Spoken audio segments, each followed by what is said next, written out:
Hi friends, তো আবারও আজকে একটা নতুন রেসিপি নিয়ে চলে এসেছি। তো আজকে আমি ম্যাগি রেসিপি শেয়ার করবো। এর আগেও আমার চ্যানেলে একটা ম্যাগি রেসিপি আছে, দুটো আছে। তো আজকে আমি অন্যভাবে ম্যাগি রেসিপি শেয়ার করব। তো ম্যাগি বানাতে প্রায় সবাই পারো বলতে গেলে, যারা রান্না বান্না পারো না তারাও ম্যাগিটা বানাতে পারো। তো আজকে আমি আমার মতন করে আমি একটু ম্যাগি রেসিপি শেয়ার করেছি। আমি আজকে একটু অন্যভাবে বানাচ্ছি। এই তো দেখো, ম্যাগি বানানোর জন্য আমি প্রথমে ম্যাগিগুলো সেদ্ধ করে নিয়েছিলাম। তারপরে দেখো, সেদ্ধ করে জলটা ঝরতে দিয়েছিলাম, আর সেদ্ধ করার সময় একটু তেল দিয়েছিলাম যাতে ম্যাগিগুলো ঝরঝরা থাকে। তারপরে দেখো, কড়াইয়ে গোটা জিরা, শুকনো লঙ্কা দিয়ে কিছু সবজি নিয়েছিলাম। যেমন আমার কাছে আজকে সেরকম কোনো সবজি থাকেনি, তার জন্য আমি আলু আর গাজরটা নিয়েছিলাম। তো তোমরা এখানে ক্যাপসিকাম, বরবটি কিংবা বিনস এগুলো দিতে পারো, মটরশুঁটি এগুলোও দিতে পারো।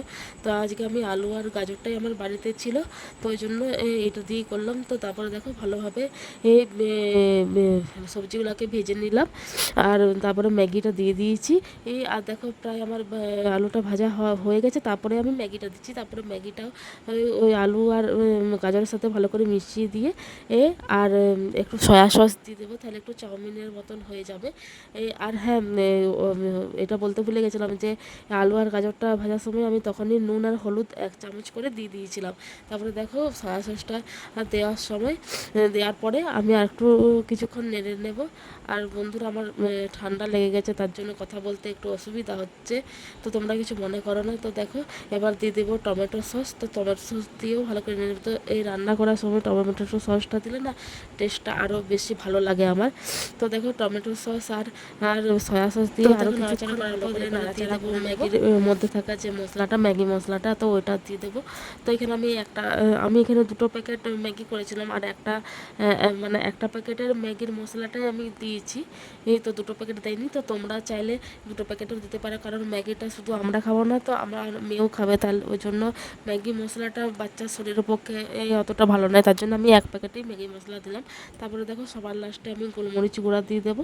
তো গোলমরিচ গুঁড়া দিলে একটু ভালো লাগে, সেন্টটা বেশ ভালো ওঠে। তো গোলমরিচ গুঁড়া দিয়ে আরও কিছুক্ষণ নাড়াচাড়া করে নামিয়ে দেবো। আর অবশ্যই পুরো রান্নাটা কিন্তু গ্যাসের মিডিয়াম টু লো করে রাখবে, নাহলে তলে ধরে যেতে পারে। তো দেখো, আমি আর 1 চিমটি নুন দিয়ে দিলাম, কারণ আমার একটু লাগতো। তো তোমরা একটু টেস্ট করে দেখে দেবে যে নুনটা লাগবে না লাগবে না। তো আমার একটু সামান্য লাগতো, তার জন্য আমি দিয়ে দিলাম। তো দেখো, এইভাবে আমার তৈরি হয়ে গেলো আজকের ম্যাগির রেসিপি আমার মতন করে।